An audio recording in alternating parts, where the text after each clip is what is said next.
అసలు నిజంగా మన హయాంలో జగన్ అనే వ్యక్తి, వైఎస్ఆర్సీపీ అనే ప్రభుత్వం ఇంకొక 5 ఏళ్ళు కన్నా పరిపాలన చేసిందంటే నేను చెప్తా ఉన్నా,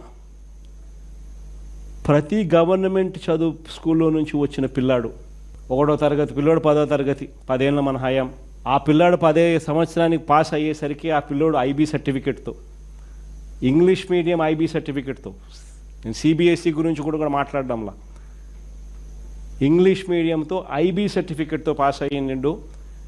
అనర్గళంగా 3వ తరగతి నుంచి టోఫుల్ క్లాసులు అటెండ్ అవుతూ అనర్గళంగా వెస్టర్న్ యాక్సెంట్తో, అంటే అమెరికన్ యాక్సెంట్తో అనర్గళంగా ఆ పిల్లోడు మాట్లాడే పరిస్థితి ఉండేది.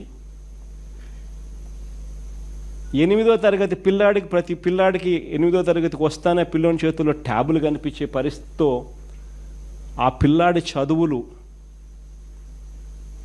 ఐబీ చదువులు, టోఫుల్ పరీక్షల్లో ఉత్తీర్ణత, 8వ తరగతి పిల్లలకి ట్యాబులతో వాళ్లకు ఏకంగా సాఫ్ట్వేర్ మీద అవగాహన, ఇంటర్నెట్తో వాళ్ళని అనుసంధానము,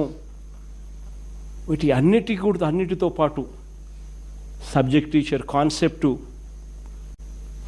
ఇవన్నీ కలిపి అసలు ఆ పిల్లాడి ఏ స్టేజ్లో వచ్చేవాడంటే, అసలు ఉద్యోగాల కోసం ఆంధ్ర రాష్ట్రం ఒక గేట్వే అయ్యేది. అటువంటి కమ్యూనికేషన్ స్కిల్స్, అటువంటి నాలెడ్జ్ బేస్డ్ ఎడ్యుకేషను ఆంధ్ర రాష్ట్రంలో ప్రతి పేదవాడు, మిడిల్ క్లాస్ ఫ్యామిలీస్కు అందుబాటులోకి వచ్చింది. విద్యారంగాన్ని పూర్తిగా నిర్వీర్యం చేస్తుంది.